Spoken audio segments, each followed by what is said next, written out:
Today is going to be our first virtual COVID-19 quarantine class. Even though we're not at work, we do still need to train. So today I'll be teaching you about troop leading procedures. There are 8 steps to that, and in the 7th step, there's the OPORD or Operations Order. I'll be going into more depth about what that is and what it contains later on. This will be particularly beneficial for those of you going to the board in the upcoming months, or for any specialist who really plans to at least get E5 before they get out, or if you plan on re-enlisting, this will definitely help out. So I was given these notes by our old commander on deployment in a one-on-one setting where he was able to go very in-depth. He went through great lengths to make it very simple and understandable, because we all know military jargon is pretty incomprehensible to everyone, not just civilians who have never even heard of some of the words we used before. So let's begin. Step number 1 is receive the mission. You find out what you have to do. Example: the commander will brief the platoon leader on the mission and what needs to be accomplished. Step number 2 is issuing the warning order. The PL gives a quick heads up of the mission, just a very, very brief who, what, where, when. The full plan and operations order is briefed later. We'll go over that in a bit. 3 is make a tentative plan. So the leader would make essentially a rough draft of what's going to happen, just the basic parameters of what needs to get accomplished and vaguely how you're going to accomplish it. Very, very rough, like just a skeleton plan. 4 is initiate movement. So right after you get, this pretty much almost initially follows step number 2. So once you get that warning order, well, actually, he gives out the warning order so you can start initiating movement. And what that means is you start getting things rolling. Like the trucks get started and warmed up. Comm checks are done between each truck, between your TOC. TOC stands for Tactical Operations Center. You get your kits and rifles ready. You put water in the trucks, MREs in the trucks if they're not already in there, things like that. So just the very, very basics of getting yourself ready to get out the door, get out the gate, and head out on mission. Step number 5 is conduct recon or conduct reconnaissance. This is where the rough draft plan evolves and gets some meat on the bones, so it's not just a skeleton plan anymore. You use what you collect during this step to form your plan. It can be in the form of like a leader's recon if you're dismounted and you're making this from your ORP, or it can be for a mounted unit on our deployment. We would use what are called PTIDs, these giant cameras that float in the sky on these blimps, and they would let us know of any suspicious area in that activity, routes you might want to avoid if things are flooded. There was also one called Copperhead. It was just a drone that would fly around to detect disturbances in the earth from when people might plant things. Most of the time it was just farmers digging up stuff, but it's good to not take chances. And then we also had a route reconnaissance. It was pretty much a map that was updated 24/7 on what routes had been cleared by RCP or route clearance package, and what routes haven't been in a while and wouldn't be smart traveling down those roads. Every bit of info you gather from this step factors into your plan. Step number 6 is complete the plan. This is where you make the final draft of the plan. So obviously, after you're done conducting your recon, you put it all together in an organized format and you finalize your plan. Step number 7, issue the operation order or the OPORD. This is another huge part for you going to the board pretty soon. It's the final brief of the finalized plan given before departure. You pretty much gather, at least we would gather around our trucks once they're staged and ready to go. And we would get what's called a ramp brief. And in this, there's 5 parts. SMESC is the acronym. You can use Sergeant Major Eats sugar cookies, although the C changes pretty often. I think it's changed 3 times since I've been in, but they're all relatively the same. It's mission command now as far as I'm tracking, and this one is command and signal. So command is close enough. I don't think anyone would knock you on the board for that. It's relatively the same thing. So the first part of the OPORD is situation. What is going on in the area, situational awareness of weather, allied patrols, recent enemy activities, and you also want to give the so what of each one of these things. So there's a dust storm coming. So what? Well, weather may affect medevac, so the helicopters can't get out to you should you come into contact, and you would need to have your CASEVAC plan ready. Or it affect overwatch. For example, those things I mentioned earlier, the PTIDs, they would come down, and you don't have any cameras or thermals on your position to let you know if people are trying to sneak up on you, etc. It's good to know what your allied patrols are doing. We did a lot of patrols with the Romanians, and sometimes they would shoot a little laser at us, like just laze us, just to let us know they were there. It doesn't make sense if you're picturing all this during the day, but picture it at night. You hear a truck or you hear a warning shot in the distance from the Romanians giving someone a warning shot because they're getting too close to the convoy, and you might think that you got shot at or something like that. But if you know the Romanians are patrolling in that area or your allies are, you'll at least have an idea that it might be that, and you can try to figure out what's going on quicker. Okay.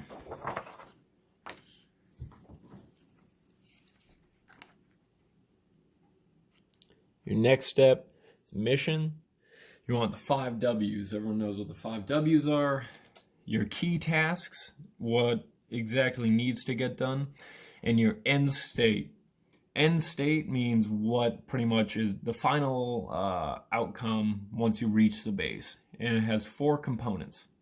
The friendly component, meaning that you're 100% on men, weapons, and equipment. You're not missing anything. You're not missing anybody. Enemy. The enemy end state, they should be disrupted. That was the main goal of our mission. We're just disruption patrols to deny enemy freedom of maneuver in the area. And I elaborate on that now. Terrain. The terrain end state, the terrain is controlled by us. We deny enemy freedom of maneuver or movement. This means that they plant less IEDs, they shoot less IDF, and they terrorize less citizens if we control the terrain. And then the civilians end state, minimize disruption of civilians so that they don't hate us and end up thinking that the Taliban might be better than us because we're being a bunch of jerks over there, because it is their country at the end of the day, and a lot of them are just trying to get to work, or sometimes an family emergency or something like that, and they're driving around, and we're trying not to get in their way as best we can. The next step of the OPORD is execution. How are you going to accomplish this? This includes timelines, routes, tasks to subordinate units. What I mean specifically by that is you would mine, like for example, we would mine hound near choke points. Anytime we would come to specific choke points that we mapped out in the plan, our mine hound team would dismount and ensure that it's safe for travel. Or a subordinate unit could be a military working dog, and we would tell him where and when he has to be somewhere, or where he has to be somewhere, and how he falls into the formation. And then coordinated instructions, which is basically anything anyone needs to know. It's you can also do for execution, also do a walkthrough or rehearsal using a terrain model or a map, and treat it as like a pointy talkie. If you don't know what that means, it means you point and you talk. You walk through the route using your finger and pointing at each route. You point out known enemy activity areas, for example, like historical IDF launch sites, historical caches, stuff like that. And you also want to brief your scheme of maneuver in the execution portion. who's where when we're moving, who's on the dismount team, stuff like that. Next is sustainment. How will you sustain your force while on mission? This includes a whole variety of things. Most commonly, of food, water, ammo, medical supplies. But sustainment also can include things like the medevac, who to call for the medevac, or who the primary CASEVAC is. You always want to designate and point out whose truck or who is going to be the primary CASEVAC. A CASEVAC, if you don't know, is any vehicle that pretty much isn't designated a medical vehicle. So if we were out on patrol and we didn't have a medic truck with us or something very specific, or medevac helicopters coming and we loaded up a casualty into one of our trucks, that truck would be a CASEVAC. You also want to designate who the aid and litter team is, so you're not scrambling when it happens, and an emergency resupply, how and when that would happen. Next is mission command. Like I said before, this one changes. It's who is in charge of the mission, who's the ground force commander, and how we will command the mission. You want to go over hand signs, call signs, frequencies, succession of command. So usually it's the platoon leader is first, and then if he is away or he gets killed, then it's the platoon sergeant, and then if the same thing happens to him, then it's the section sergeant, but you can designate it however you want to. You also want to brief key leader locations. For example, the platoon sergeant is with the support by fire. The platoon leader is with the raid team. This is very important in case a runner comes and needs to know where they are to give them a brief or tell them some piece of vital information. You can't be stumbling over your words saying, well, I think he's... No, you need to know exactly where he is. And step number 8. So that was it for OPORD. Go over that one more time before I move on. Situation, mission, execution, sustainment. Make sure this is centered up. And mission command. It used to be command and signal, but it changes, so deal with it. And number 8 is supervise and refine. You oversee the mission and react. I think Mike Tyson said, everyone has a plan until they get punched in the mouth.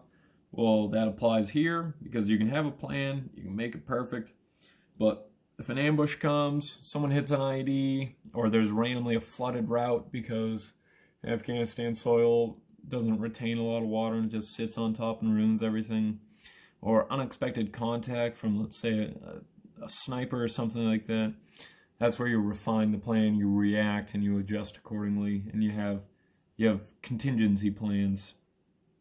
All right, that is it for troop leading procedures. If you found this beneficial, let me know. I'd be more than happy to continue doing this. If it helps, you can write it down. I hope you can see this clearly enough, or I can send you pictures. To reiterate, troop leading procedures, bare bones, what you need to know. Step number 1, receive the mission. Step number 2, issue the warno. Step number 3, make a tentative plan. Step number 4, initiate movement. Step number 5, conduct reconnaissance. Step number 6, complete the plan. Step number 7, issue the OPORD. And step number 8, supervise and refine.